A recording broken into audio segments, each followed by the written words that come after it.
Assalamualaikum warahmatullahi wabarakatuh. Perkenalkan saya Elmudianti SPD, calon guru penggerak angkatan 9, TK Aisyah Bustanul Atfal 7, Kota Probolinggo. Saya kali ini akan memaparkan tentang aksi nyata dari modul 1.4 menumbuhkan dan penerapan budaya positif.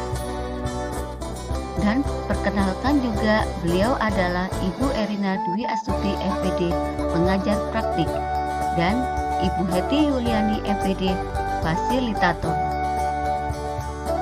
Rancangan tindakan untuk aksi nyata. Tujuan pendidikan menurut filosofi pemikiran Ki Hajar Dewantara adalah menuntun segala kodrat yang ada pada anak-anak agar mereka dapat mencapai keselamatan dan kebahagiaan yang setinggi-tingginya, baik sebagai manusia maupun sebagai anggota masyarakat. Latar belakang. Sesuai dengan filosofi pemikiran Ki Hajar Dewantara tersebut, pendidikan harus bertumbuh pada kodrat alam dan kodrat zaman, serta minat dan bakat anak. Seorang guru harus mampu berkolaborasi dengan seluruh warga sekolah dan mengutamakan pembelajaran yang berpusat pada murid, sehingga dapat terciptanya budaya positif, di mana budaya positif akan menciptakan suasana pembelajaran yang aman, nyaman, dan menyenangkan, dapat mendorong murid untuk mampu berpikir, serta budaya positif dapat membentuk karakter murid, guru, dan visi dan misi sekolah. Dalam mewujudkan budaya positif, peran guru dapat dilakukan dengan membuat keyakinan kelas bersama murid untuk mencapai tujuan bersama, sehingga dapat memberi kesadaran pada murid untuk menanamkan motivasi atas kesadaran diri sendiri atau motivasi intrinsik, serta guru dapat mengambil posisi kontrol sebagai manajer dengan menerapkan segitiga restitusi dalam mengendalikan perilaku anak, sehingga anak merasa nyaman, tidak dalam posisi terhakimi, jauh lebih mandiri, dan bertanggung jawab. Tujuan yang pertama, menumbuhkan dan membiasakan budaya positif di lingkungan sekolah. Kedua, menumbuhkan budaya positif dengan meyakini nilai-nilai kebajikan yang universal melalui keyakinan kelas, sehingga terbentuk karakter baik pada anak selaras dengan profil pelajar Pancasila. Ketiga, menerapkan budaya positif secara konsisten dan berkelanjutan. Keempat, menumbuhkan motivasi intrinsik. Dan yang kelima, diharapkan anak memiliki sikap disiplin positif, kemandirian, dan tanggung jawab. Lini masa tindakan. Pertama, berkoordinasi dengan kepala sekolah dan menyampaikan tentang pentingnya budaya positif dan keyakinan kelas dan meminta izin untuk melakukan diseminasi pada rekan guru. Kedua, berkolaborasi dan mensosialisasikan kepada seluruh warga sekolah tentang disiplin positif untuk mewujudkan budaya positif. Ketiga, semua warga sekolah, baik guru dan murid, menumbuhkan dan menanamkan pembiasaan budaya positif dalam proses pembelajaran. Dan yang keempat, melakukan refleksi dan evaluasi tentang budaya positif. Tolak ukur. Yang pertama, seluruh warga sekolah mampu menerapkan budaya positif. Yang kedua, guru dan murid mampu membuat keyakinan kelas sesuai dengan nilai-nilai profil pelajar Pancasila. Yang ketiga, murid terlibat aktif dalam membuat dan menerapkan keyakinan kelas. Yang keempat, munculnya pembiasaan atau perilaku dan karakter baik pada diri anak sesuai dengan keyakinan kelas yang telah disepakati. Dukungan yang dibutuhkan, yang pertama, kepala sekolah sebagai pembuat kebijakan dan rekan sejawat sebagai mitra kolaborasi. Yang kedua, murid sebagai pusat pembelajaran dan kolaborasi membuat keyakinan kelas. Yang ketiga, media dan alat yang digunakan untuk menunjang proses pelaksanaan keyakinan kelas. Dan yang keempat, orang tua sebagai tindak lanjut untuk melakukan pembiasaan budaya positif di rumah. Inti dari konsep budaya positif yaitu pembelajaran paradigma baru, disiplin positif dan nilai-nilai kebajikan, motivasi, hukuman dan penghargaan, keyakinan kelas, kebutuhan dasar manusia, 5 posisi kontrol, restitusi, segitiga, restitusi. Berikut kegiatan diseminasi, menumbuhkan dan penerapan budaya positif di TK Aisyah Bustanul Atfal 7. Assalamualaikum warahmatullahi wabarakatuh. Waalaikumsalam warahmatullahi wabarakatuh. Alhamdulillahirabbil alamin. Wassalatu wassalamu ala asrofil anbiya'i wal mursalin nabiyina Muhammadin wa ala alihi washabihi ajmain. Asyhadu an la ilaha illallah wahdahu la syarikalah wa asyhadu anna Muhammadan abduhu wa rasuluh. Amma ba'du. Puji syukur kehadirat Allah Subhanahu wa taala yang selalu melimpahkan rahmatnya kepada kita sehingga kita semua diberi kesempatan, diberi kesehatan untuk mengikuti acara diseminasi, menumbuhkan dan penerapan budaya positif di Taman Kanak-kanak Aisyah Bustanul Atfal 7 dalam keadaan sehat walafiat. Salawat serta salam semoga selalu tercurahkan kepada Rasulullah Shallallahu Alaihi Wasallam yang mana beliaulah yang telah menuntun kita dari alam kegelapan menuju alam yang terang benderang yang penuh dengan ilmu pengetahuan seperti pada saat ini. Ibu-ibu yang dirahmati Allah, sebelum acara ini kita lanjutkan, marilah kita awali dengan membaca doa pembuka majelis. Bismillahirrahmanirrahim. Raditu billahi rabba wa bil islami dina wa bi Muhammadin nabiyya wa rasulah. Rabbi zidni ilma warzuqni fahma. Amin. Untuk acara selanjutnya yaitu menyanyikan lagu kebangsaan Indonesia Raya yang dalam hal ini akan dipandu oleh Ibu Indrawati. Kepada Ibu Indrawati dipersilakan. Kepada hadirin dimohon berdiri.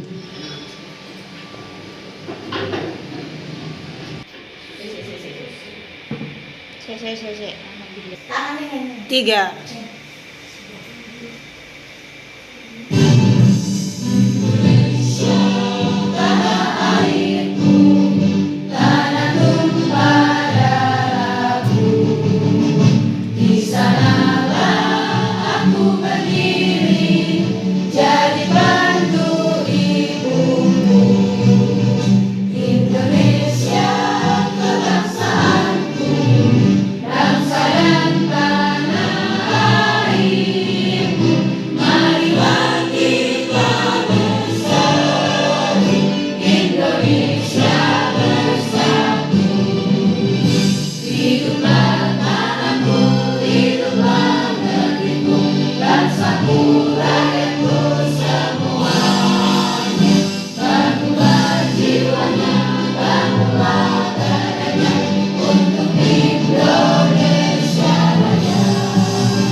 Dimohon duduk kembali.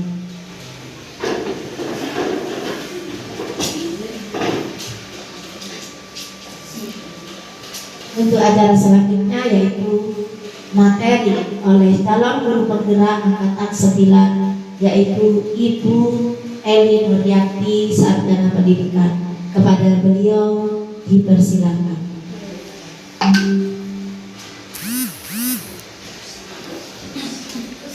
Terima kasih Ibu Enda dan juga teman-teman semuanya untuk kehadirannya kita pada pagi hari ini. Masih semangat ge? Assalamualaikum warahmatullahi wabarakatuh. Waalaikumsalam warahmatullahi wabarakatuh. Asyhadu an la ilaha illallah wa asyhadu anna Muhammadar Rasulullah. Rabbi shrah li sadri wa yassir li amri wahlul lisani yafqahu qawli. Amma ba'du. Pertama-tama mari kita panjatkan puji syukur kepada Allah Subhanahu wa taala yang senantiasa memberikan kita rahmat, taufik serta hidayahnya sehingga pada pagi hari ini kita masih diberikan waktu sehat, waktu untuk berkumpul guna mengikuti serangkaian kegiatan yang saya ikuti di beberapa bulan ini, yaitu pendidikan guru penggerak. Shalawat serta salam semoga tetap selalu tercurah kepada junjungan kita Nabi besar Muhammad SAW beserta keluarga, sahabat dan umat yang selalu mengikuti di jalannya. Alhamdulillah, terima kasih ibu-ibu bisa menyempatkan waktu untuk mengikuti pemaparan materi yang nanti akan saya sampaikan. Sebenarnya ini bukan pemaparan materi, sebenarnya mungkin kita sharing-sharing aja. Kenapa? Karena saya belajar, ibu juga belajar. Insya Allah di sini juga banyak nanti calon-calon guru penggerak di angkatan berikutnya. Tetap semangat ibu. Masih mana suaramu? Ini suaraku. Mana semangatmu? Ini semangatku. Huha. Yes. Terima kasih. Mungkin saya akan langsung ke materi yang akan saya nanti kita sharingkan pada pagi hari ini. Dari kemarin 2 bulan yang saya ikuti, nah ini rangkaian dari modul 1 yang bertemakan itu budaya positif. Jadi dari rangkaian yang pertama itu filosofi pemikiran Ki Hajar Dewantara sampai yang terakhir di modul next budaya. Nah, Ibu, sebelum kita mulai pada acara pagi hari ini, kita bikin kesepakatan dulu, mungkin sangat kan karena supaya apa yang kita serap nanti ilmu pada pagi hari ini kita sama-sama bisa mengimplementasikannya nanti di lembaga ataupun kita di lingkungan masyarakat. Mungkin kesepakatan pertama, apakah bisa HP-nya di mode silent? Monggo ada yang mau menambahkan lagi kesepakatan kita yang kedua, Ibu. Monggo. Barangkali ada masukan seperti apa kita nantinya kita mengikuti acara destinasi pada pagi hari ini selain HP di mode silent. Mungkin ada lagi usulan atau monggo Bu Indra. Setelah pemaparan Monggo. terima kasih Bu Dali. Setelah pemaparan yang disampaikan nanti materi biar selesai dulu, biar paham dulu, baru ada pertanyaan. Oh siap. Berarti nanti dia bisa dianukan di situ.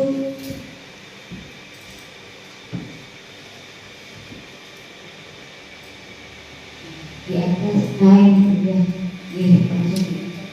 Jadi pertanyaan nanti bisa di akhir sesi tadi sambil memberikan pemaparan.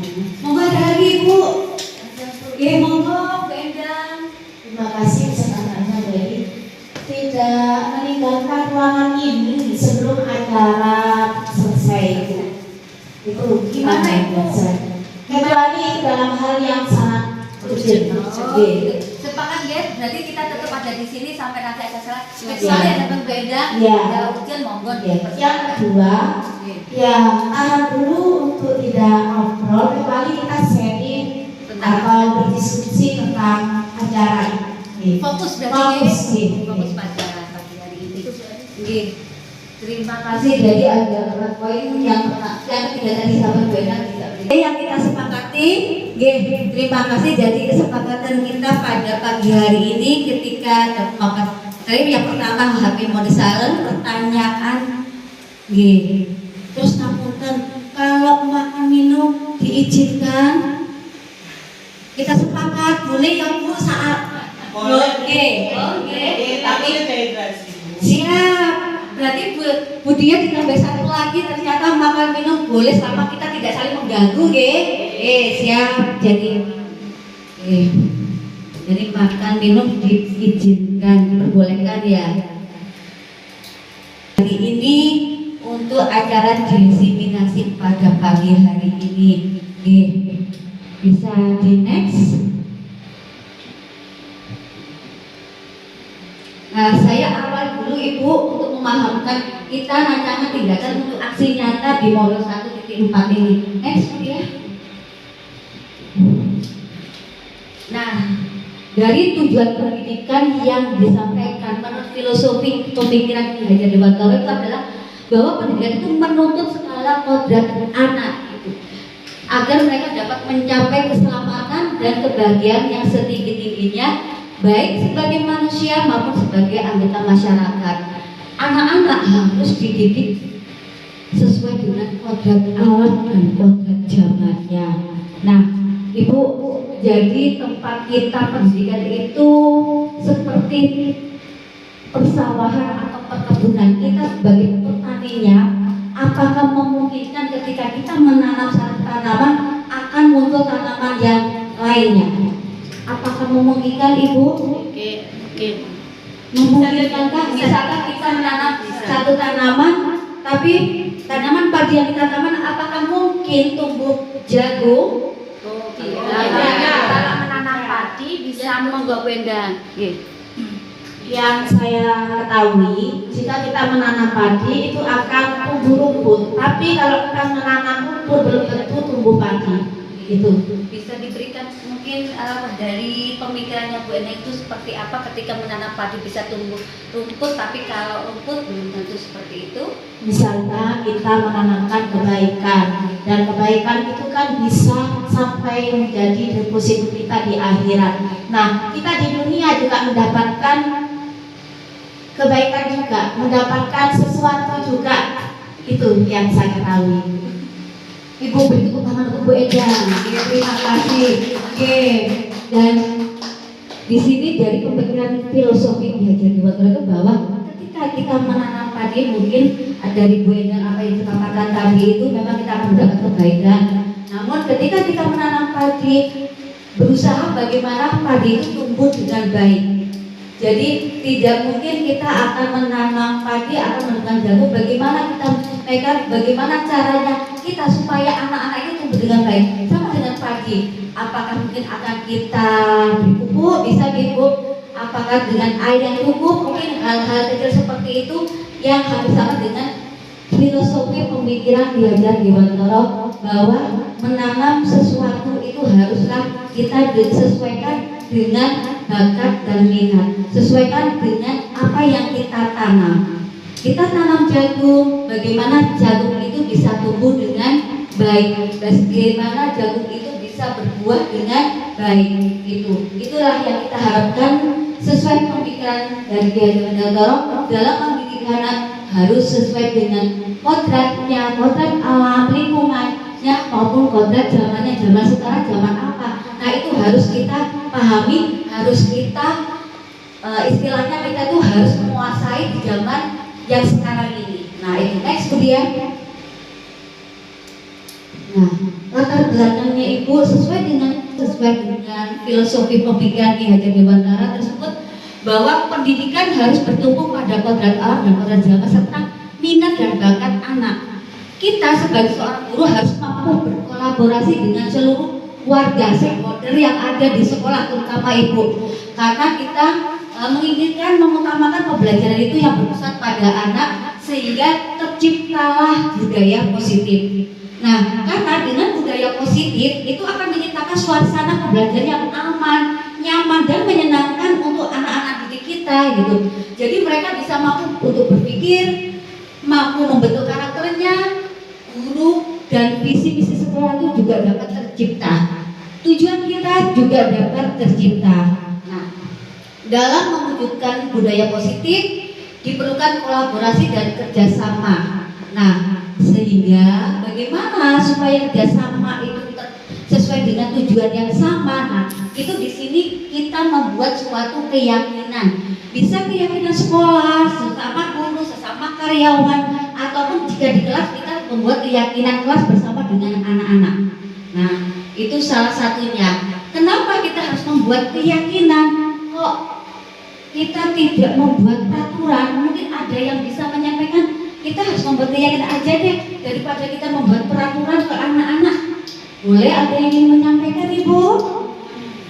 Silakan. Kita membuat peraturan, keyakinan, kesepakatan. Beda tipis ya Bu ya, atau memang hampir sama ya antara peraturan, kesepakatan, keyakinan. Menurut Ibu-ibu, kita lebih baik menggunakan keyakinan atau peraturan. Monggo ada yang menyampaikannya Ibu? Peraturan, boleh tahu? Boleh ya? Monggo, nggak apa-apa. Kita sharing-sharing aja Ibu di sini, Menurut saya dengan peraturan itu kita bersepakatan untuk peraturan itu anak bisa mengikuti aturan yang sudah disepakati. Terima kasih. Jadi membuat peraturan supaya anak bisa mengikuti menjalankan aturan yang sudah disepakati. Nah, mungkin saya bisa lanjutkan kelas untuk Bu itu yang menyampaikan tadi. Nah, dari keyakinan kelas tadi atas pemaparannya. Nanti kita skip dulu, pasti kita akan menemukan jawabannya seperti apa tentang peraturan atau kesepakatan mungkin keyakinan. Saya lanjut monggo. Jadi di next Bu dia. Dan tujuan aksi ini yaitu menumbuhkan dan membiasakan budaya positif di lingkungan sekolah, menumbuhkan budaya positif dengan meyakini nilai-nilai kebajikan yang universal melalui keyakinan kelas sehingga terbentuk karakter baik pada anak selaras dengan profil pelajar Pancasila, menerapkan budaya positif secara konsisten dan berkelanjutan, dan menumbuhkan motivasi intrinsik serta anak diharapkan memiliki sikap mandiri dan tanggung jawab serta yang pastinya itu disiplin positif. Bisa next. Dan lini masa tindakannya yaitu ini yang sudah saya lakukan dan hari ini yaitu saya berkolaborasi mensosialisasikan mendestinasikan kepada seluruh warga tentang disiplin positif untuk mewujudkan budaya positif. Dan nantinya kita diharapkan menumbuhkan dan menanamkan membiasakan budaya positif dalam setiap kegiatan kita, apalagi dalam proses pembelajaran. Dan nantinya diharapkan melakukan refleksi dan evaluasi tentang budaya positif. Next. Tolak ukur itu untuk seluruh warga sekolah diharapkan mampu menerapkan budaya positif. Guru dan murid mampu membuat keyakinan kelas sesuai dengan nilai-nilai profil pelajar Pancasila. Murid terlibat aktif dalam membuat dan menerapkan keyakinan kelas dan munculnya pembiasaan atau perilaku karakter baik pada diri setiap anak sesuai dengan keyakinan kelas yang sudah disepakati. Kalau kita keyakinan sekolah berarti keyakinan kesepakatan yang bisa kita sepakati atas seluruh warga sekolah. Dan guru yang dibutuhkan, murid sebagai pusat pembelajaran, kepala sekolah sebagai pembuat kebijakan, guru sebagai mitra kita berkolaborasi, serta media dan alat yang digunakan, dan nantinya ke orang tua sebagai tindak lanjut untuk melakukan pembiasaan budaya positif di rumah. Next.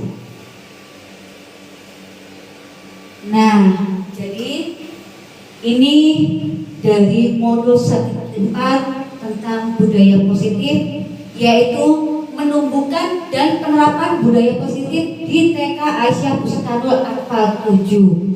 Saya sebagai calon guru penggerak ingin sharing-sharing pada pagi hari ini dari tadi yang sudah saya sampaikan, mungkin Bu Endang sebagaimana juga sampaikan bahwa kita bersama-sama menimba ilmu dari apa yang sudah saya ikuti dari pendidikan guru penggerak selama kurang lebih 2 bulan ini.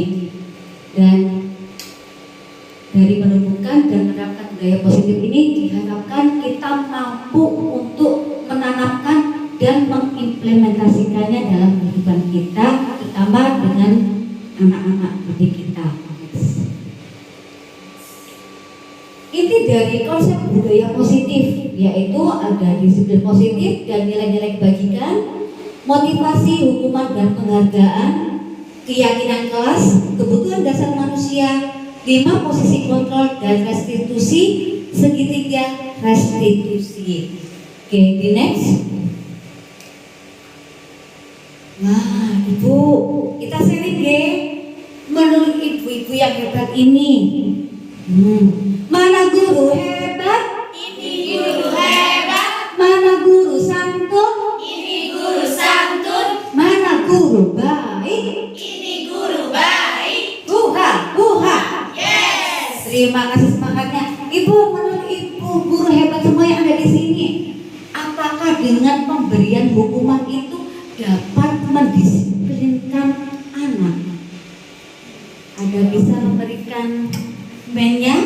Monggo, dengan kita melakukan pemberian hukuman, apakah nantinya anak itu akan bisa disiplin? Bagaimana menurut Ibu? Ada yang memberikan pemaparannya, tanggapannya? Ibu, monggo dipersilakan. Kalau kita memberikan hukuman, monggo Ibu. Ada yang bersedia? Monggo. Dari pemberian hukuman Ibu, siapa yang setuju pemberian hukuman diberikan pada anak? Angkat tangan. Pemberian hukuman. Yang tidak setuju pemberian hukuman diberikan pada anak? Tidak setuju. Oh, tidak setuju. Yang setuju? Tidak ada.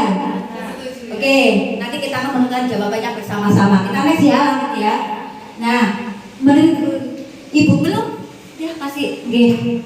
Nah, Ibu guru semuanya, apakah dengan pemberian reward hadiah itu dapat memunculkan motivasi belajar anak? Siapa yang setuju dengan pemberian reward? Setuju. Yang tidak setuju? Tidak ada. Bersama-sama. Oke, kita skip dengan tanya ini dan juga jawabannya. Tapi apakah ada yang ingin menyampaikan alasannya kenapa dengan pemberian reward itu dapat motivasi belajar? Dengan pemberian reward maka anak akan Oh, monggo Bu Silvi. Oke, terima kasih. Dengan pemberian reward kepada anak maka anak akan lebih semangat lagi. Terima kasih Prof. Silvi. Nah, menurut Ibu guru yang hebat di sini, apakah guru itu harus mampu memberikan solusi atas perilaku negatif anak?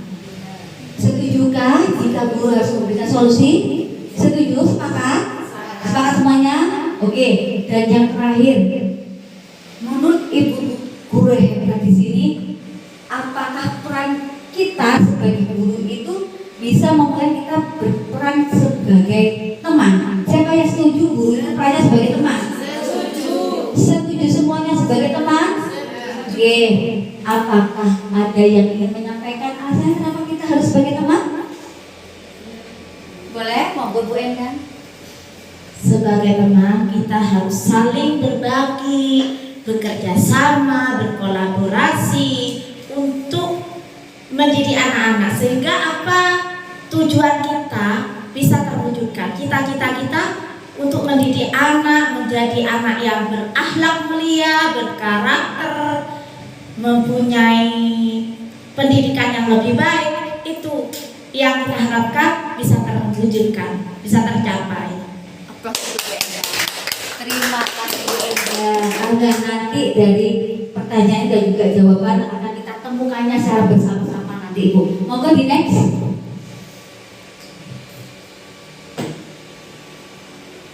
Nah, budaya positif.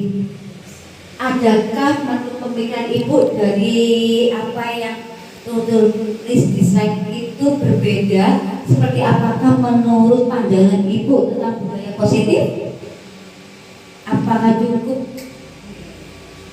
yang saya paparkan bahwa budaya positif itu merupakan nilai-nilai atau keyakinan atau kebiasaan-kebiasaan positif untuk menumbuhkan karakter pada diri anak? Setujukah Ibu bahwa dengan budaya positif itu merupakan nilai-nilai atau keyakinan kebiasaan positif? Oke.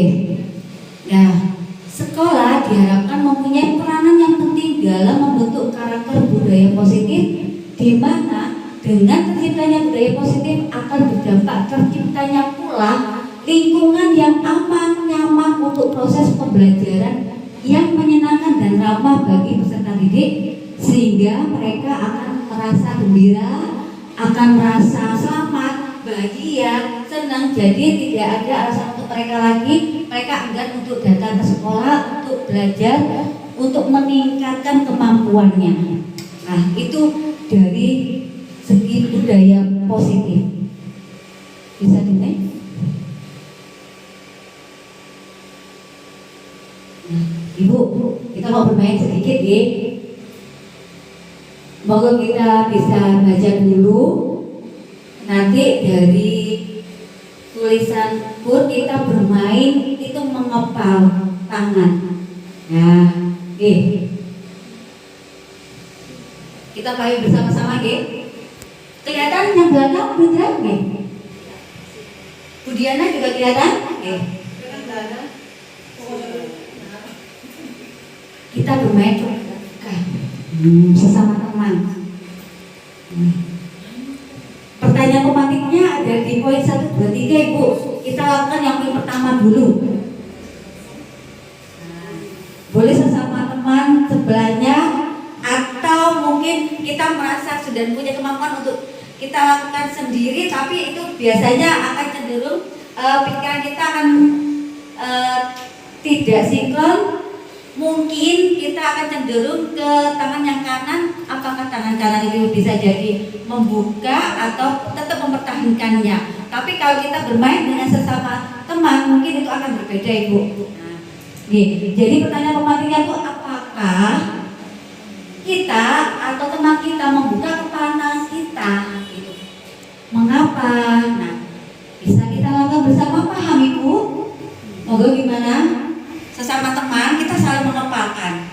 Nah, teman satunya mungkin berusaha untuk membuka. Nah, apakah kita mempertahankan kepala kita? Apakah kita membuka? Gitu. Karena misalkan, aku itu sungkan, aku tuh nggak nyaman, aku tuh nggak enak. Wah, mestinya ini kita buka. Padahal di sini kita tuh menyimpan sesuatu Ibu. Di sini tuh ada Tuhan kita, bahwa di sini tuh ada keyakinan kita yang harus kita pertahankan. Apakah mutu pertahanan kita ketika kita ada mungkin iming-iming, mungkin rasa air pakai nggak enak. Nah, itu bagaimana menurut Ibu? Nah, monggo jenengan bisa lakukan. Ketika teman bisa membuka, apakah Ibu tetap mempertahankan? Nah, saling buka. Nah, apa yang kita sama-sama ternyata saya harus mempertahankan juga. Jadi sama-sama tidak membuka. Nah, boleh. Nah, gimana rasanya Ibu? Monggo sudah. Yuk, 1, 2, 3 dilakukan. Nah, saling membuka sama-sama. Nah, berusaha membuka. Ternyata wow. Gimana Ibu? Rasanya? Gimana? Kita berusaha untuk membuka. Ada yang sama-sama, keduanya saling untuk saling untuk tetap menutup, mempertahankan. Gimana Ibu? Gimana rasanya tadi? Bu Zila mungkin. Bu Zila, apakah tetap mempertahankan? Tetap mempertahankan genggamannya erat kita sendiri, sama-sama mempertahankan. Bu Enda mempertahankan punya Bu Enda, saya juga mempertahankan punya saya. Terima kasih. Terima kasih Pak Sutubu. Ternyata Bu Enda sama Bu Zila sama-sama mempertahankan genggamannya, yang dimana di dalam genggaman ini terdapat keteguhan hati, terdapat istilahnya apa yang ada di dalam diri kita itu tidak boleh tergoyahkan dengan sesuatu apapun, alasan apapun gitu. Kalau Bu Indra tadi sama Bu Diana tetap mempertahankan, monggo. Ataukah kita memberi kesempatan pada yang lain, monggo. Pertama kita mempertahankan. Kalau sudah melewati proses itu kita merasa nyaman, kita melepaskannya.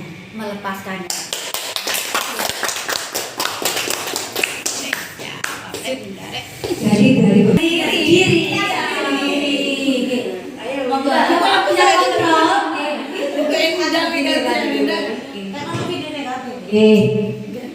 Terus sesungguhnya siapa yang punya kontrol pada diri kita sendiri? diri kita sendiri. Apakah kita bisa mengontrol orang lain, anak didik kita?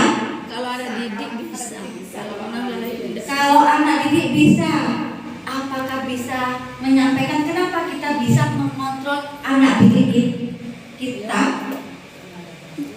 Ya karena ada peraturan, kesepakatan dan keyakinan.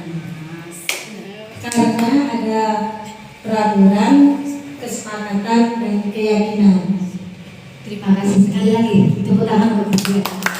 Oke, nanti kita semuanya akan menentukan jawaban dari apa yang kita sharingkan pada pagi hari. Next, senang ya Bu, kita barusan berusaha bagaimana kita mempertahankan diri. Nah, ternyata teori kontrol dari Dr. William Glasser itu teori kontrol yang berubah menjadi choice control, choice theory. Nah, itu merubah beberapa miskonsepsi tentang mana kontrol itu sendiri, bahwa ilusi guru mengontrol murid itu sebenarnya dalam artian kita bisa, namun tidak bisa kita mengontrol murid itu sesuai dengan keinginan kita. Biarlah murid itu berjalan dengan sendirinya sesuai dengan minat dan bakat dan kemampuannya. Jadi itu hanya istilahnya ilusi dalam diri kita. Loh, iyo wis ngono arek tak kene yo ngono tak ternyata itu tidak bisa Ibu. Jadi kita itu hanya istilahnya bisa menuntun mereka. Untuk mengontrol mereka itu kita tidak bisa secara langsung, karena fungsi kontrol kita itu hanya kepada untuk supaya mereka itu tetap berjalan sesuai dengan apa keyakinan mereka itu sendiri. Dan yang kedua, ilusi bahwa semua penguatan positif itu efektif dan bermanfaat, bahwa tidak semuanya apa yang kita berikan melalui penguatan positif itu baik untuk anak-anak.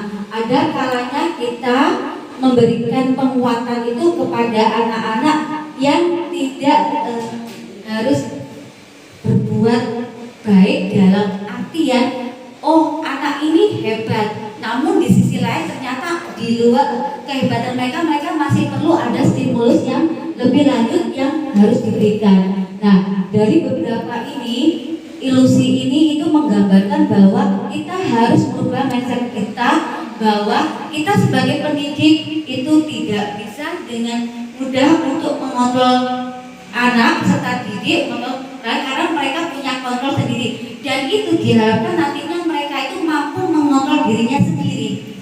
Jadi muncul dari dirinya sendiri tanpa harus ada kita yang istilahnya memberikan, mungkin berbeda dengan fasi, kita memberikan arahan kepada anak-anak. Biarlah anak-anak itu tumbuh menjadi dirinya sendiri sesuai minat bakatnya, dan itu kita tetap dengan posisi menuntun mereka.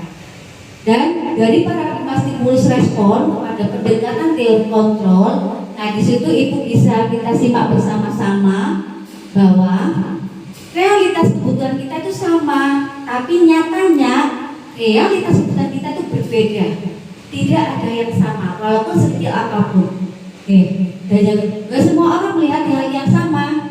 Setiap orang memiliki gambaran yang berbeda. Itu yang harus kita maknai. Dan kita mencoba mengubah agar orang berpandangan sama dengan kita. Ternyata tidak bisa Ibu, pandangan kita, gambar kita terhadap orang lain, terhadap anak-anak itu sudah berbeda. Dan ketika melihat perilaku buruk dilihat dari suatu kesalahan, ternyata bisa jadi dari perilaku tersebut itu anak itu ada tujuannya. Kenapa dia melakukan hal tersebut? Nah itu harus kita pahami juga. Orang lain bisa mengontrol saya, ternyata dari teori kontrol tidak ada yang bisa mengontrol diri saya kecuali saya sendiri. Tadi yang sudah kita lakukan. Saya bisa mengontrol orang lain, ternyata kita tidak bisa mengontrol orang lain. Nah itu. Jadi untuk yang terakhir dari model pemikiran menang kalah, tidak Ibu, kita harus sama-sama berjuang sama-sama. Jika kita menang bersama. Jikapun kita kalah bersama. Kita tidak yang kalah, kita harusnya sama-sama semuanya berjuang untuk kita bersama-sama untuk mendidik anak-anak hebat, terutama anak didik kita TK Aisyah 7, supaya mereka dapat menjadi anak yang diharapkan, anak yang menjadi panutan untuk mereka nanti kedepannya menjadi manusia yang berkarakter baik dan selaras dengan profil pelajar Pancasila. Next.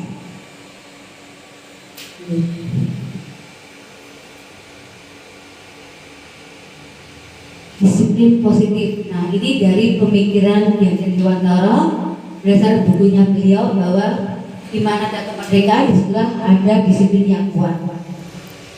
Dan sesuatu yang dilakukan seorang pada orang lain untuk mendapatkan kepatuhan itu adalah makna dari disiplin diri.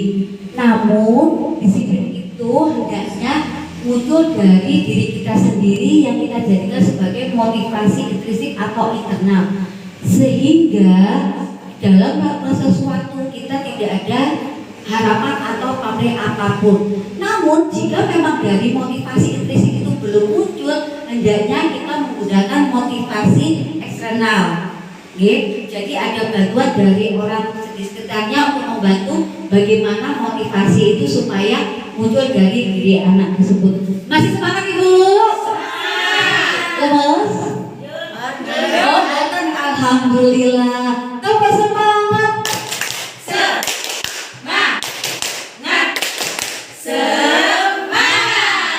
Di next.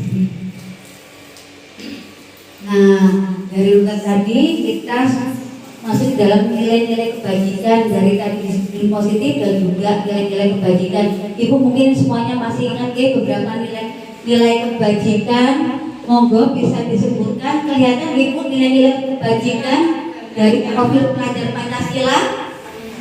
Ya kelihatan. Kurang Kelihatan Bu. besar. Bukan kelihatan. Berarti yang kelihatan ini bendang ya.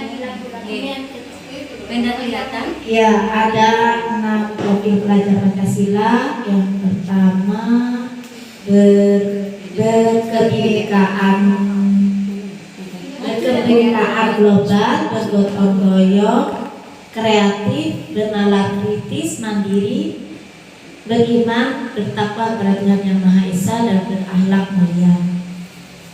Terima kasih. Jadi itu tujuannya kita itu supaya anak kita itu dapat berjalan, dapat terwujudnya dalam diri mereka karakter baik sesuai dengan nilai-nilai kebajikan profil pelajar Pancasila. Itu mungkin kita semuanya sudah tidak asing lagi, kita semuanya sudah terbiasa dengan nilai-nilai kebajikan dari profil pelajar Pancasila.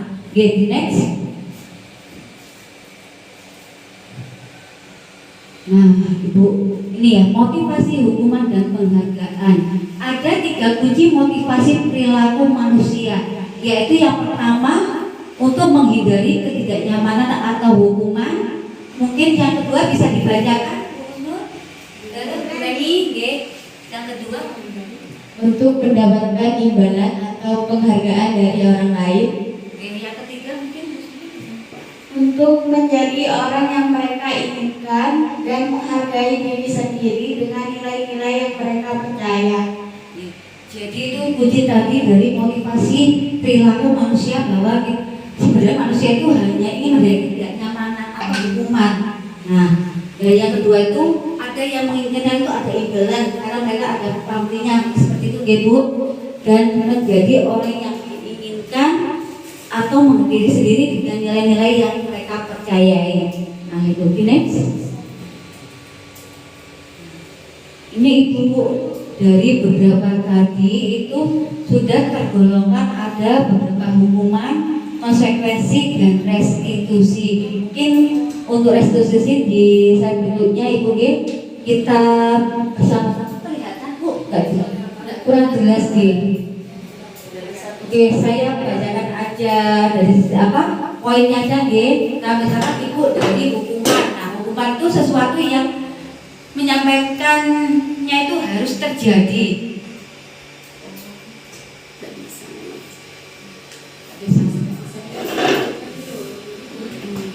Sebentar saya coba membaca dari sini aja Ibu, sama-sama Nah, ternyata hukuman itu sesuatu yang menyakitkan harus terjadi tanpa kita sadari. Sedangkan konsekuensi itu sesuatu harus terjadi, dan restitusinya itu restitusi merupakan pilihan. Nah, kenapa ini terjadi? Bagaimana ini bisa terjadi? Nah, itu.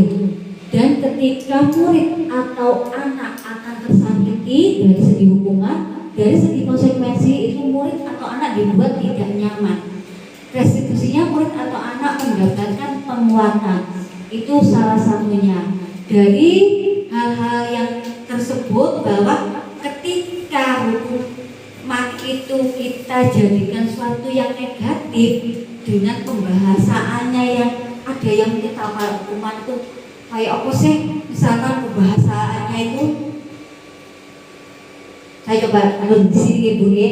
Nah, itu salah satu dari hukuman itu dengan bahasanya itu biasanya itu awas belum kalau dilakukan lagi nanti tahu Bahasa hukuman itu biasanya berkaitan dengan bahasa yang mengancam. Jadi membuat orang akhirnya tidak nyaman untuk melakukannya.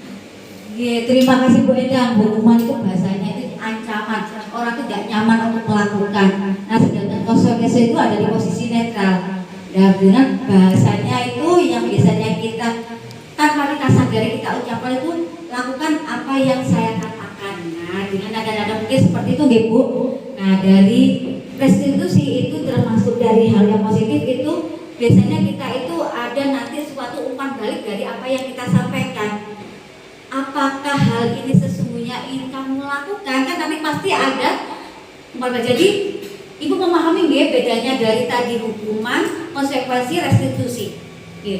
Kalau hukuman itu dengan bahasa yang begitu macam membuat orang takut, kalau konsekuensinya itu kita ada di posisi istilahnya tengah menanyakan walaupun tidak ada jawaban yang pasti seperti apa nggih. Dan yang kalau restitusi mesti itu ada umpan balik dari apa yang kita sampaikan, kita ucapkan. Nggih. Next. Nah, Ibu kita dari kalimat yang pertama, Ibu. Menurut Ibu semuanya dibaca satu-satu mungkin dari Bu Silvi.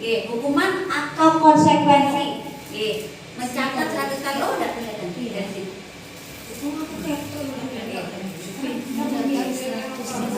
Mencatat 100 kali. Yang mana?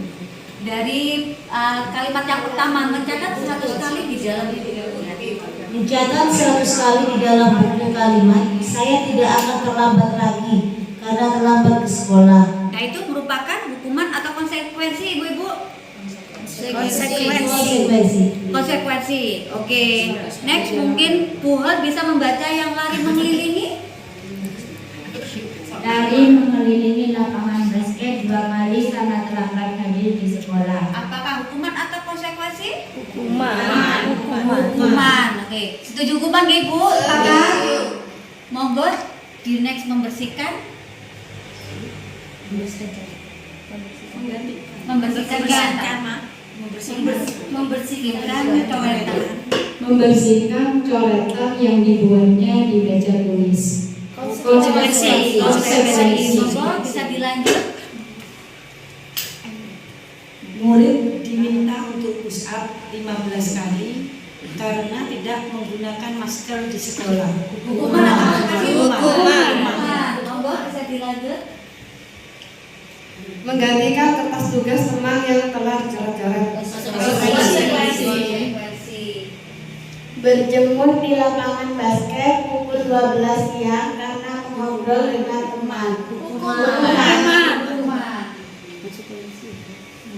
Murid diminta bertelanjang kaki sepanjang hari karena tidak menggunakan sepatu warna hitam sesuai peraturan sekolah. Konsekuensi. Apa hukuman, Ibu? Yang terakhir. Ini yang kembali ya. Murid diminta bertelanjang kaki sepanjang hari. Konsekuensi. Kan sudah ada peraturan. Oke, Menurut Bu Enda, yang setuju konsekuensi. Poin terakhir. Yang setuju hukuman. Hukuman. Oke. Ibu. Dan ternyata tadi sudah disampaikan alasannya kenapa itu suatu konsekuensi karena sudah aturan, jadi keyakinan sudah, kesepakatan. Dan ternyata ketika murid diminta bertelanjang kaki sepanjang hari karena tidak menggunakan sepatu warna hitam sesuai peraturan sekolah. Jadi yang jadi poinnya itu adalah menggunakan sepatu warna karena sesuai peraturan sekolah. Berarti itu ternyata melanggar. Berarti itu suatu hukuman. Jadi poin dari kalian sesuai peraturan sekolah. Jadi itu merupakan suatu hukuman. Alhamdulillah ibu ternyata sudah paham benar ya. Kita semuanya ibu bahwa antara hukuman dan juga konsekuensi. Silakan di next. Menurut ibu-ibu tadi penghargaan ternyata iya dapat memberikan semangat, dapat memotivasi anak untuk belajar lebih baik. Ternyata ibu di dalam pemberian hadiah reward walaupun berbentuk kita seringnya itu kayak bintang stiker. Nah, terus ada apa lagi Bu biasanya yang kita berikan gitu? Tepuk tangan, pujian. Hebat, baik. Anak hebat. Alhamdulillah, anak hebat, anak pinter. Kemudian kasih tepuk tangan. Tuh, namun di dalam kita memberikan semua itu penghargaan berupa pujian, hadiah, stiker itu ternyata ada beberapa banyak karena di situ itu hal negatifnya walaupun dapat memberikan semangat ke anak, namun kalau kita keseringan, nah itu akan menjadikan pengaruh jangka pendek dan panjangnya itu anak-anak akan motivasinya itu bukan karena motivasi dari dirinya, hanya dari eksternalnya, dari luar. Loh aku dinaik bintang, asik aku tak garap lah, bebuhol tak dinaik apa namanya stiker kurang wes lah. Nah itu yang menjadikannya gitu keseringan dan penghargaan itu sebenarnya tidak efektif. Dan yang paling pastinya itu yang sudah kita lakukan kalau kita memberikan hadiah satu ke semuanya anak. Nah, itu salah satunya dan di sini itu ada beberapa hukuman yang dimulai dari ketika kita tuh memberikan penghargaan dan ternyata penghargaan itu juga bisa merusak hubungan. Bisa dipahami ternyata merusak hubungan. Kamu apa? Aku nggak dapat, terus aku nggak masuk sekolah. Loh, wes, nah itu, jadi mungkin itu anak-anak kalau kita aja sesama ibu dapat kue apa namanya loh, kok aku kue ini loh sama, jadi bikin kita nggak nyaman loh Bu. Nah, jadi dengan beberapa penghargaan tadi, nah itu ada satu menurunkan kualitas anak, kualitas diri kita. Jadi kita tuh melakukan sesuatu ayah tak garape kan lho takoni kalau boleh kapok wis nah dua kono Bu Endang sungkan aku udah begitu dulu ya apa nah jadi itu ternyata penghargaan itu bisa memperbaiki kualitas kita dan yang paling penting bisa mematikan kreativitas anak kreativitas semua. Kenapa? Ya tadi karena anak itu akan terbiasa dengan hadiah jika menginginkan sesuatu. Kalau tidak ada hadiah, mereka kayaknya enggak benar, enggak mau melakukannya. Dan penghargaan itu yang jauh lebih banyak lagi itu ternyata menjadi suatu hukuman, karena dengan penghargaan terus. Jadi jiwanya itu seolah-olah hidup penuh dengan supaya ada penghargaan. Kita semangat ibu, semangat, berarti hukum penghargaan tidak semuanya baik. Kalau bisa kita hindari penghargaan itu jadikan selama kita seperti biasanya yang kita lakukan memberikan satu hadiah kepada semuanya anak hadiah dengan hadiah yang sama. Tepuk tangan kita semuanya ibu. Nah, yang paling penting adalah memunculkan motivasi dalam diri anak itu dan diri kita sebagai motivasi intrinsik Jadi mereka melakukan sesuatunya sesuai dengan keinginan mereka, bakat mereka, kemampuan mereka, dan sesuai dengan kodratnya. Monggo di next. Nah, ini Ibu, ternyata restitusi itu merupakan proses menciptakan kondisimu bagi murid. Sepertinya saya itu meminta bantuan Bu Zila yang membacakan, kelihatan di Bu Zila. Restitusi adalah proses kelihatan. Restitusi adalah proses menciptakan kondisi baik bagi murid untuk memperbaiki kesalahan mereka, sehingga mereka bisa kembali pada kelompok mereka dengan karakter yang lebih kuat. Terima kasih, itu menurut dari dasar tahun Ibu bagi Ibu. Jadi intinya dari semua itu bahwa restitusi itu merupakan sebuah cara menanamkan disiplin positif pada anak didik kita, menanamkan disiplin positif. Dan dari restitusi itu bukan sebuah untuk menebus kesalahan, namun kita itu sama-sama belajar dari kesalahan untuk memperbaiki diri. Dari kunci restitusi. Jadi bisa untuk memperbaiki hubungan. Restitusi itu merupakan suatu tawaran, bukan paksaan, Ibu. Jadi ketika kita yang mendasari tindakan kita untuk menjadi yang lebih baik lagi dan dapat mengembalikan murid itu salah pada kelompoknya. Jadi ketika anak itu berbuat salah, tidak kita diskriminasikan, tapi kita restitusi mereka sehingga mereka dapat kembali lagi dengan kelompoknya dalam keadaan yang senang tanpa terbebani suatu hukuman ataupun penghargaan. Next.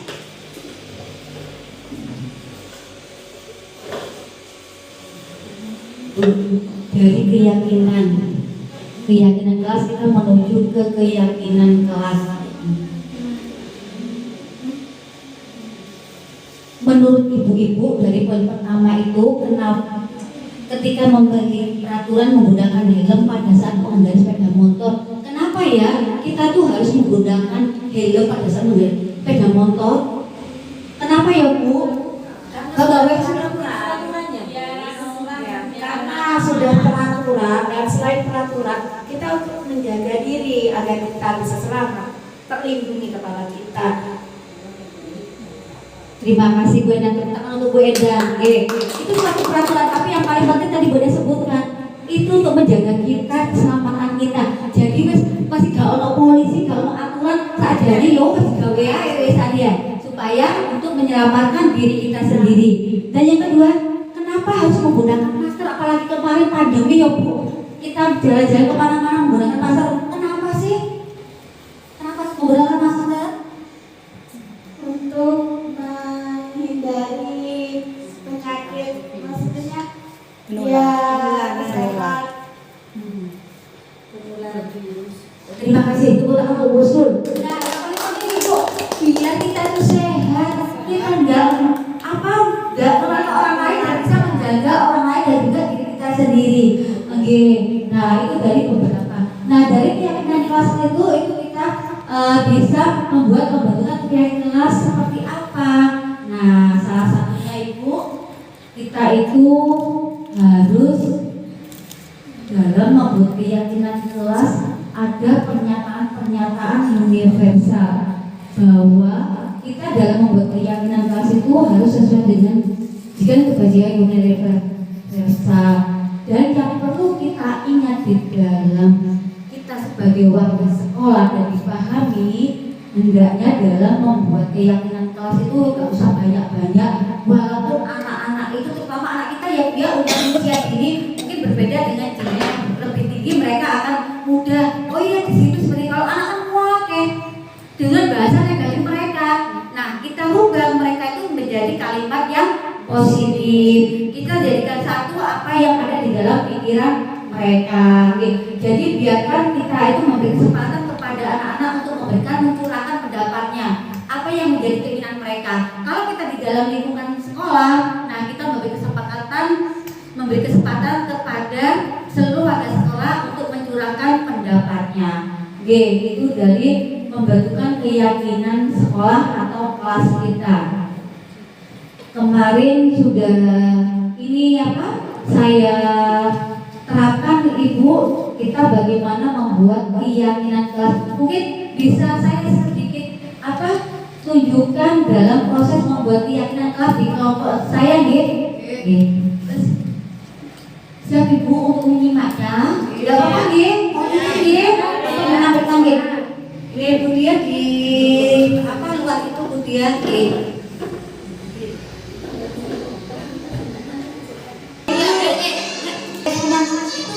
bagaimana caranya Ibu bisa menggunakan CrossFit. Nah, saya ini dari apa yang disampaikan anak-anak, apa yang dicurahkan pendapatnya anak-anak itu saya tulis dulu Ibu. Nah, saya tulis dulu. Anak itu sebetulnya aneh-aneh Ibu. Tidak boleh jambak, tidak boleh tangannya itu dijaga, tangannya tidak boleh mukul. Nah, itu kita jadikan satu berupa keyakinan kelas. Nanti yang akan menjadi kata kuncinya, misalkan itu berarti harus disiplin. Nah, kalau nggak boleh marah itu berarti itu sayang lemah. Nah, seperti ini Bu. Nah, itu salah satu yang kemarin sudah terlaksana di kelas saya. Jadi pertama saya awali dengan menuliskan apa yang disampaikan, yang dicurahkan oleh anak-anak. Nah, setelah itu saya meminta anak-anak untuk menggambarkan atau menuliskan keyakinan kelas yang diinginkan itu melalui apa? Nah, saya berikan anak-anak itu kertas lipat. Jadi anak-anak menuangkannya ke dalam kertas lipat, baik itu berupa tulisan maupun ini dapat Nah, ketika anak-anak itu menuliskannya, jadi anak-anak itu mengungkapkannya melewat tulisan, baik tulisan sopan atau gambar. Nah, ini caranya itu kemarin saya. Anak-anak yang mampu menulis, mereka kita ikut menulis, yang menggambar sesuai dengan keyakinannya. Nah, kita hargai juga. Jadi banyak itu mungkin kalau jenjang anak yang lebih tinggi itu menggunakan kostum ini. Nah, itu nanti kita tempel bersama-sama. Nah, ini setelah selesai anak-anak, baru anak-anak kita berkesempatan untuk menempelkannya apa yang sudah diungkapkan anak-anak untuk keyakinan kelasnya.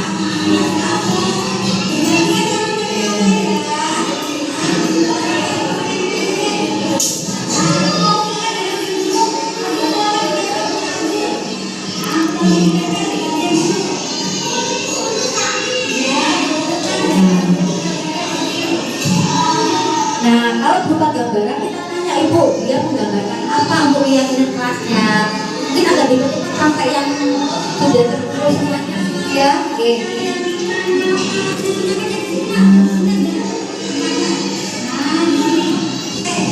Nah, dari situ akhirnya kita sepakati ada 6 keyakinan kelas di kelompok PKP 3.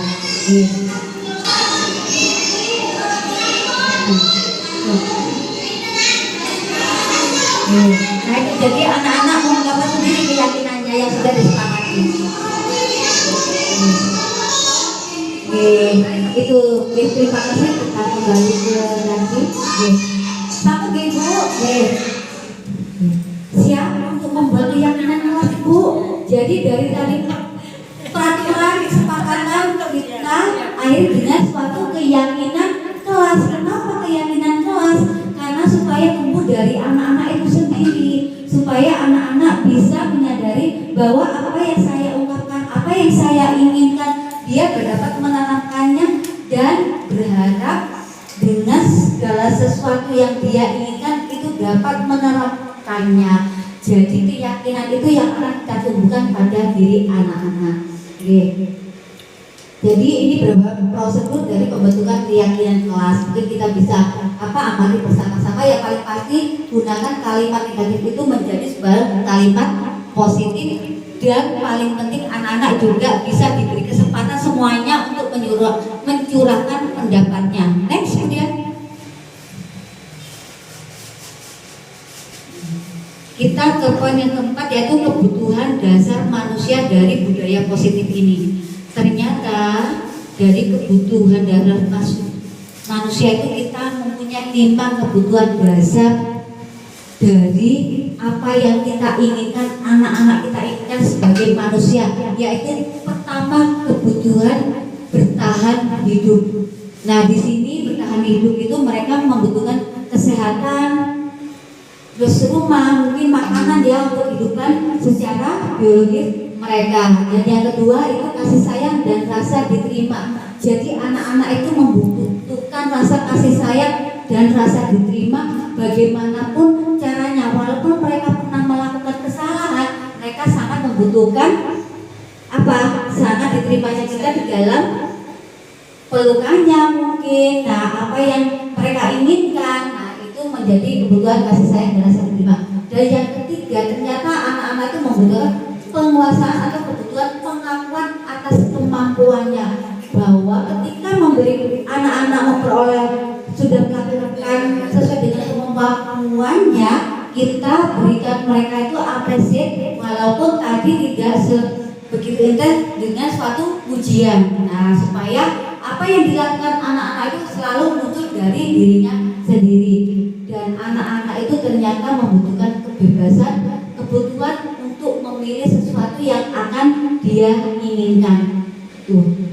Dan yang terakhir, ternyata kebutuhan dasar kita itu ada kebutuhan kesenangan, kebutuhan untuk merasa senang. Nah, kita tidak bisa membayangkan ya Bu, gimana kalau kesenangan kita itu istilahnya hilang dari kita, dan kita itu hidupnya ya meneng monoton lah. Kita nggak bisa bayangkan ya gimana rasanya itu, tertawa gak iso, ini gak iso, meneng kayak gimana Bu? Loh, normal ternyata katanya Mbak Enda, bener kita itu jadi itu tidak normal. Jadi kebutuhan dasar itu semuanya itu harus ada dalam diri anak-anak, namun kita harus bisa memastikan bahwa kebutuhan mana yang paling penting perlu diharapkan oleh anak-anak itu nggih. Monggo next. Nah, dari kebutuhan dasar itu kita dapat suatu dunia yang berkualitas. Seperti apa sih Bu dunia yang berkualitas? Sebentar. Nah, dari dunia berkualitas itu ternyata dunia berkualitas itu bukan dunia yang nyaman untuk kita, nyaman untuk lingkungan kita, tanpa kita itu terbebani dengan hal-hal yang tidak kita inginkan. Jadi sebagai individu kita itu bisa menghargai diri kita sendiri dan diri orang lain. Ya, menurut Bu Endang, siapakah orang-orang yang paling penting dalam hidupnya Bu Endang? Ya, orang yang paling penting menurut saya itu terutama kedua orang tua, kemudian ya keluarga lah, ya saudara, teman juga, itu orang-orang yang paling penting. Karena manusia itu tidak bisa hidup sendiri, hidupnya bersosial. Jadi perlu teman, perlu saudara. Tepuk tangan Bu Endang. Nilai kebajikan apa yang terpenting dalam hidup Anda? Nilai kebajikan apa Ibu? Kita pahami bahwa banyak berbagai nilai kebajikan. Ada apa saja Ibu nilai kebajikan? Menolong orang, menghargai, berbagi, dan berbuat bermanfaat untuk orang lain. Apalagi Ibu? Banyak sekali kebajikan itu yang kita yakini. Berikan kesenangan. Kesenangan bisa, bekerja sama, Gotong royong. gotong royong, Saling memahami. saling memahami, saling Membantu. saling membantu, Saling menghargai. Mungkin itu beberapa nilai kebajikan yang harus ada dalam diri kita yang paling penting. Nah, itu Ibu, dari menjadi orang yang ideal, karakter atau sifat yang paling diinginkan oleh diri Anda menjadi orang seperti apa Ibu? Baik, hebat, santun, Bermanfaat bagi diri sendiri maupun orang lain. bermanfaat bagi diri Sesuai dengan sabda sendiri. Rasulullah. Sesuai Orang yang bermanfaat, orang yang baik itu orang yang bermanfaat bagi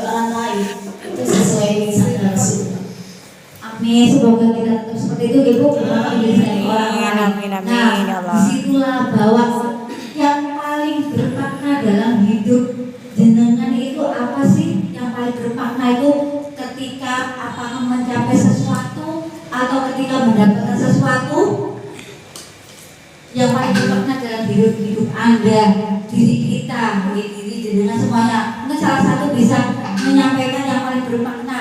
Apakah uang? uang? Masya Allah. Uang yang bermakna itu. Ketika menolong seseorang, ketika kita sedang menolong seseorang dalam kesulitan dan berhasil kita tolong. Masya Allah, tuh cara Bapak Ibu. Jadi dari kita berarti bahwa kita memiliki dunia kita itu berkualitas, hidup kita berkualitas. Bahwa intinya kita harus bermanfaat untuk orang lain, menjadi suri teladan, dapat membantu orang lain dan ketika orang tersebut mendapat kesulitan. Apa sih Bu? Diri kita semuanya guys. Itulah dunia yang kita inginkan. Nah, kita lanjut ke kelima yaitu 5 posisinya. Dari 5 posisi kontrol, penghukum, pembuat rasa bersalah, teman, pemantau atau manajer. Di posisi manakah kita sekarang ini? Dari penghukum, pembuat rasa bersalah, teman, pemantau, manajer. Di posisi manakah diri kita sekarang ini, Ibu? Teman. Karena tadi Bu Ina sudah menyampaikan bahwa kita sesama teman harus saling menolong, berbagi, bekerja sama. Sebagai pendidik kita juga harus sebagai teman kepada anak-anak didik kita. Nah, jadi di situ kita lihat bersama-sama Ibu, kita akan menemukan seperti apa posisi kita, peran kita sebagai pendidik. Ternyata di penghukum, itu dengan suara tinggi, bahasa tubuh melotot, menunjuk, menghardi. Kalau merasa bersalah, melas banget kok aku salah gara-gara arek iki ya Allah kowe yo harus merasa bersalah aja ngono kok. Nah itu Bu nah nesu rasanya itu anak-anak itu menjadikan kita itu benar-benar bersalah gitu kayak anak-anak itu kok salah setiap hari. Nah itu dengan nada-nada seperti itu sedih kadang tanpa disadari saya sendiri mungkin pernah ya Bu di posisi itu, tapi yang paling sering saya lakukan itu memang tadi kata Bu Eda, di posisi teman, akrab, bercanda, senang ambil murid supaya mereka apa yang kita sampaikan ini sampai ke mereka ya. Dan yang memantau, soalnya itu data. Kenapa kena? Kenapa itu? Kok begini? Lola data jadi pemantau. Iya. Dan ternyata itu harusnya kita itu memiliki posisi kontrol sebagai manajer. Iya, kita yuk bersama-sama. Walaupun dengan suara ada suara yang tulus, bahasa tubuh tidak kaku, mendekati murid, ternyata di situ dari posisi manajer itu kita bisa menumbuhkan motivasi intrinsik pada diri anak-anak. Kalau teman, ya memang baik Bu. Saya sendiri sudah melakukan sebagai teman selama ini.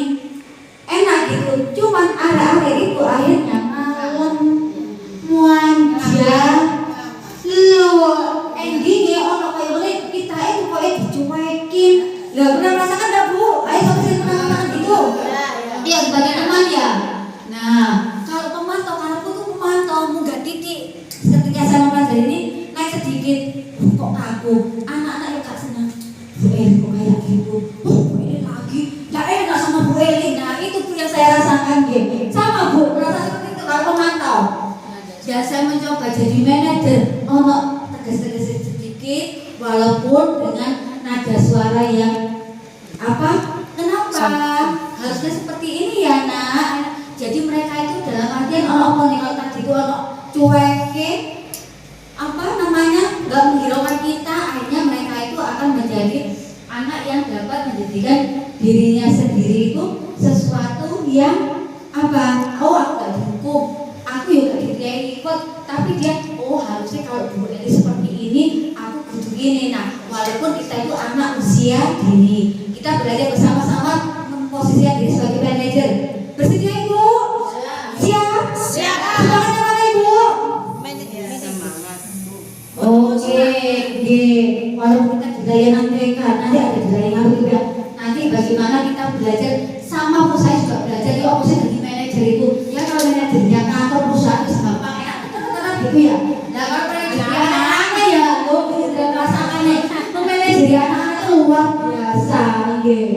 Nah, itu jadi dari manajer itu kita bisa mengembalikan tanggung jawab anak yang tadinya lepas satu lagi. Next, nah, ternyata langkah dari manajer itu kita harus menerapkan paradigma restitusi segitiga restitusi, di mana langkahnya itu pertama itu menstabilkan identitasnya. Kenapa nak tadi? Oh, bertengkar. Siapa? Nah, seperti itu Ibu. Kita stabilkan dulu anak tersebut supaya dia itu mengetahui bahwa oh, ya monggo itu sih tak ambekan, aku bisa menceritakan apa kejadiannya. Dan setelah itu kita validasi tindakan yang salahnya. Kita sampaikan, iya memang semuanya salah, tapi alangkah baiknya kita, nah seperti itu mungkin Ibu. Jadi dari validasi tindakan yang salah itu yang kita lakukan. Dan yang terakhir itu menanyakan keyakinan. Loh, kalau tadi seperti ini harusnya bagaimana? Nah, itu sudah saya terapkan kemarin Ibu ketika ada anak-anak yang bertengkar, saya coba menanyakan seperti itu. Harusnya walaupun Bu oleh saja yang balik meneng namanya juga anak-anak. Jadi kita nggak boleh putus asa. Kita tetap gunakan restitusi segitiga ini dari menstabilkan identitas, validasi tindakan yang salah, dan juga menanyakan keyakinan kita terapkan. Insya Allah mudah-mudahan nanti kita dapat mengantarkan mereka menjadi aset surga orang tuanya. Dan kita tadi sudah sampaikan, selain di dunia kita mendapat kebahagiaan, nanti kita juga akan jadi sebenarnya boleh sih Ibu dari validasi tindakan yang salah, cuma kita tetap dari langkah-langkah itu dulu yang kita ikuti. Monggo di next. Nah, ini beberapa Ibu contoh dari kalimat dari tiga sisi segitiga restitusi dalam menstabilkan identitas. Berbuat salah itu tidak apa-apa, gitu. Nah, dan dari validasi tindakan, padahal kamu bisa melakukannya seperti ini, lebih baik lagi, dan menanya-nanya apa sih menurutmu, kenapa sih, apa yang ada di benakmu, kamu pinginnya jadi seperti apa. Nah, ini beberapa contoh kalimat, mungkin nanti saya share di luar share kita pada pagi hari ini, di next. Nah, Ibu, jadi dari apa yang tadi kita sharingkan, para saya sama-sama belajar, mungkin dari sini ada yang ingin Ibu tanyakan, monggo. Jadi kita sama-sama bergerak. Itu monggo Ibu, ada yang ditanyakan? Ada yang ditanyakan Ibu? Hukuman. Oh, nggih, monggo. Beli terkait hukuman dan reward tadi. Kalau kita sering memberikan reward itu berdampak juga ke depannya, baik jangka pendek maupun jangka panjang. Kemudian kalau kita memberikan hukuman terus juga kita tidak baik. Itu tadi kurang begitu ya Bu ya, mohon diperjelas lagi, kemudian diberikan contoh kita itu harus seperti apa menjadi seorang pendidik itu agar memberikan pengaruh yang baik ke depannya kepada anak itu. Oke, terima kasih Bu Endang atas untuk pertanyaannya yang luar biasa serinya Bu Endang. Jadi Bu Endang tadi istilahnya masih adalah mengangan-angan bahwa hukuman itu kalau memberi hukuman tidak baik. Pastinya tadi kita sudah sepakat kalau kita hukuman tidak boleh kita berikan, tidak boleh kita dan sepakat Bu, hukuman tidak ditiadakan itu sudah pasti hukuman ditiadakan walaupun apapun yang terjadi pada anak itu Nah, kalau reward tidak bisa kita berikan sering-sering. Reward itu istilahnya cara terakhir kita kalau kita sudah memang mentok banget, baru kalau bisa kita hindari. Kenapa? Ya Ibu, supaya dengan tidak kita memberikan sesering reward itu bisa memunculkan motivasi intrinsik pada diri anak-anak. Jadi tanpa diberikan reward diharapkan anak-anak itu mampu mengolah dirinya sendiri, mampu beraktivitas sesuai kemampuannya, mampu mengembangkan dirinya sesuai dengan keinginannya tanpa harus diiming-imingi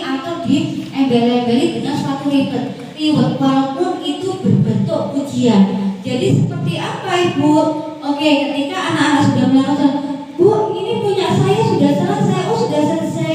Bisa diceritakan mungkin dari memberikan refleksi kepada anak-anak dari yang apa anak-anak itu sudah apa tunjukkan pada kita berikan umpan balik suatu refleksi bahwa oh iya alhamdulillah buat apa, dengan kita apa memberikan pertanyaan-pertanyaan mungkin pematik, anak-anak akan merasa menjadi lebih senang, hasil karyanya bisa dihargai oleh guru dan mungkin juga dengan teman-temannya. Jadi kenapa kita hindari untuk pemberian reward gitu ya, kalau tidak benar-benar tok banget. Nah, kita usahakan jadi reward itu kita berikan pada anak-anak. Satu dapat ballpoint semuanya harus dapat. Satu dapat krayon semuanya harus dapat krayon. Nah, itu. Bagaimana Bu Endah untuk penjelasannya? Begini Bu, selama ini kita kan pernah mendapatkan apa itu namanya materi pelatihan tajdid, pembelajaran baca Al-Quran dengan metode tajdid, dan waktu anak membunyikan kita tidak mengenalkan membaca karena anak usia ini masih belum bisa baca. Itu bunyikan, setelah anak itu bisa membunyikan, kita tuh terbiasa, hebat, ya bagus. Menurut yang saya terima, kalau kita sering memberikan hal-hal yang positif, kalimat yang positif kepada anak, itu kan otak anak itu kan menjadi rimbun gitu sinar-sinarnya. Nah itu kayak apa ya, merasa kayak apa yang salah yang sudah saya lakukan setelah mendengar materi paparan materi tadi. Apakah salah apa gimana? Ini saya masih bingung. Mungkin tadi boleh menyampaikan kalimat positif sebenarnya bagus. Kalimat positif juga berbeda dengan reward. Reward kan identik dengan penghargaan, lalu berbeda. Kalau positif, nah itu tadi dengan umpan balik, dengan kita merefleksikan apa yang sama, dengan tadi yang Bu Endah utarakan bahwa kalimat positif dulu supaya ya kan siap-siapnya. Nah itu sangat baik Bu Endah daripada kita memberikan suatu reward.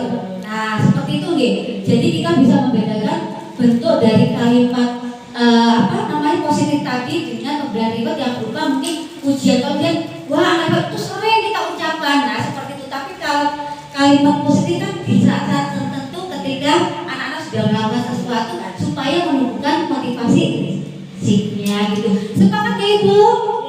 Ya. Sudah Ibu sharingnya pada pagi hari ini. Insya Allah kita siap untuk membuat suatu keyakinan kelas bersama-sama di kelas kita masing-masing. Dengan tadi tetap anak mencurahkan pendapatnya, kita hargai mereka. Yang paling penting apapun yang disampaikan anak-anak kita tampung semuanya, kita ubah dengan kalimat positif. Kita jaga beberapa poin itu Bu, dan juga tadi dari peran kita sebagai pendidik, salah satunya kita mencoba belajar yang sama-sama. Kemarin saya sama dengan Bu Endah sama sebagai teman naik sedikit pemantau, tadi saya sudah ceritakan, dan sekarang saya coba untuk jadi manajer walaupun 1 jam kembali terus namanya anak-anak jadi kita nggak usah misalnya waduh mutung sempat memang Bu, apalagi kelas saya yang notabene anak laki-laki anak cowok semuanya dengan keaktifannya yang luar biasa. Terima kasih waktunya Ibu-ibu, semoga apa yang kita sharingkan pada pagi hari ini bermanfaat untuk kita semuanya, terutama saya pribadi, dan juga nanti kedepannya kita selalu berkolaborasi bagaimana supaya kita dapat karena menumbuhkan budaya positif ini tetap ada, tetap konsisten, tetap berkelanjutan di dalam kelas kita, sekolah kita, walaupun nanti di perjalanannya mungkin ada sesuatu yang perlu kita ada perbaikan atau kita revisikan, dan kita selalu berusaha untuk dapat merefleksikan diri kita sendiri. Terima kasih Ibu-ibu. Semangatnya atau semangat? Semangat. Terima kasih. Assalamualaikum warahmatullahi wabarakatuh. Saya sekali lagi sebagai bukan saya sampaikan narasumber, tapi kita share ini, jika ada kesalahan kurang berkenan mohon dimaafkan. Terima kasih sekali lagi Ibu. Wassalamualaikum warahmatullahi wabarakatuh. Waalaikumsalam warahmatullahi wabarakatuh.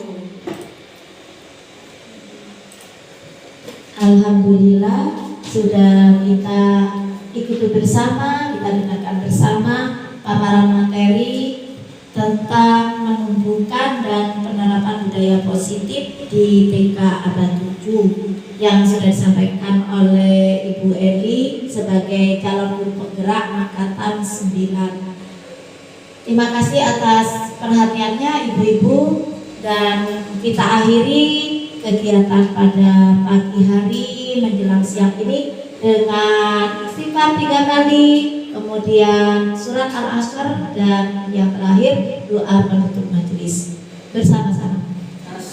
Astagfirullahaladzim, astagfirullahaladzim, astagfirullahaladzim. Bismillahirrahmanirrahim. Wal asr innal insana lafi khusr illa alladziina aamanu wa 'amilus sholihati wa tawassaw bil haqqi wa tawassaw bis sabr. Subhanakallahumma wa bihamdika asyhadu an la ilaha illa anta astaghfiruka wa atubu ilaik. Demikian saya sebagai pemandu acara dari kegiatan diseminasi menumbuhkan dan penerapan budaya positif di TK Abad 7 ini dari awal hingga akhir. Apabila ada sesuatu yang kurang berkenan baik dari tutur kata maupun tingkah laku, saya mengucapkan mohon maaf dan terima kasih atas perhatiannya. Nasrul minallah wa fathul qarib wa basyiril mu'minin. Wassalamualaikum warahmatullahi wabarakatuh. Waalaikumsalam warahmatullahi wabarakatuh. Yes, saya juga ucapkan juga terima kasih kepada Ibu Ayah Sofia selaku Kepala TK Aisyah Bustanul Atfal 7 ini yang memberikan saya kesempatan untuk mengikuti program pendidikan guru penggerak ini, dan sekarang ini diberikan waktu, tempat, dan kesempatan untuk mendiseminasikan budaya positif, menumbuhkan dan penerapan budaya positif di TK Aisyah Bustanul Atfal 7 ini, walaupun beliau hari ini ada kegiatan rakrowil di Surabaya. Oke, sekali lagi terima kasih kepada beliau, saya haturkan.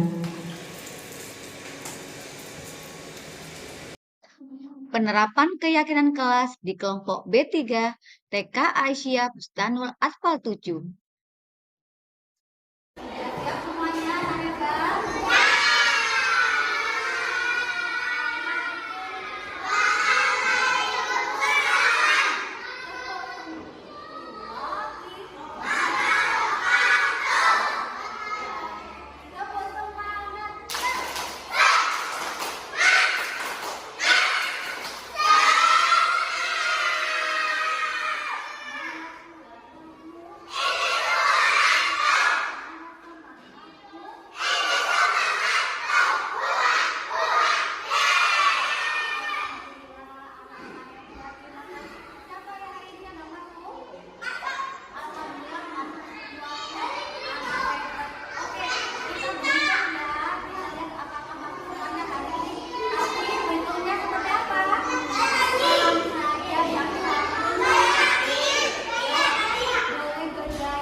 Berikut merupakan testimoni dari rekan sejawat. Bismillahirrahmanirrahim. Assalamualaikum warahmatullahi wabarakatuh. Nama saya Endang Susilawati. Saya rekan kerja Ibu Eli Nuryanti sebagai calon guru penggerak angkatan 9. Kemarin Ibu Eli sudah diseminasi tentang pertumbuhan dan penerapan budaya positif di Taman Kanak-kanak Aisyah Bustanul Atfal 7. Alhamdulillah, dengan kegiatan ini saya sangat bangga. Ibu Eli telah menerapkan penerapan dan pertumbuhan budaya positif kepada TK Abad 7. Dengan begitu, kami sebagai guru mewakili teman-teman merasa mendapatkan ilmu yang sebelumnya ada hal-hal yang kurang tepat yang kami sampaikan kepada anak-anak, kami terapkan kepada anak-anak. Setelah mendengarkan apa materi yang sudah disampaikan oleh Ibu Eli, menjadi lebih mengetahui, lebih paham, sehingga kami bisa mendidik anak-anak lebih baik lagi. Semoga apa yang kita wujudkan untuk menjadi pendidik sesuai dengan profil pelajar Pancasila bisa kita wujudkan bersama dengan kerjasama dan gotong royong antar sesama guru di TK Abad 7. Demikian yang bisa saya sampaikan. Wassalamualaikum warahmatullahi wabarakatuh. Sip untuk Bu Eli. Semoga bermanfaat. Assalamualaikum warahmatullahi wabarakatuh. Saya Wirawati SPB, teman sejawat dari Bunda Eli. Sebagaimana kemarin sudah menyampaikan tentang budaya positif kepada anak-anak didik kita di TK Aisyah 7. Menurut saya pembahasan yang kita bahas bersama kemarin adalah sangat positif sekali, karena di mana anak-anak sudah bisa menentukan peraturan, kesepakatan, dan keyakinan pada kelas atau teman-teman sejawat mereka. Tentunya masih banyak yang bisa kita lakukan, karena pada penyampaian kemarin bagi saya pribadi adalah materi yang baru bagi saya, karena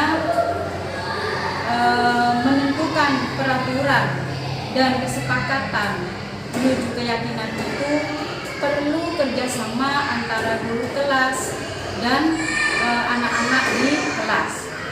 Untuk itu, materi penyampaian Bunda Eli kemarin tentunya sangat bermanfaat dan bisa diterapkan di kelas masing-masing, utamanya wali kelas dan tentunya anak-anak, supaya mempunyai budaya positif ke depannya yang berkarakter. Terima kasih Bunda Eli atas ilmunya dan berbaginya. Insya Allah nanti kita sebagai wali kelas akan menerapkan di kelas masing-masing. Wassalamualaikum warahmatullahi wabarakatuh. Terima kasih. Wassalamualaikum warahmatullahi wabarakatuh. Guru Bergerak Indonesia Maju.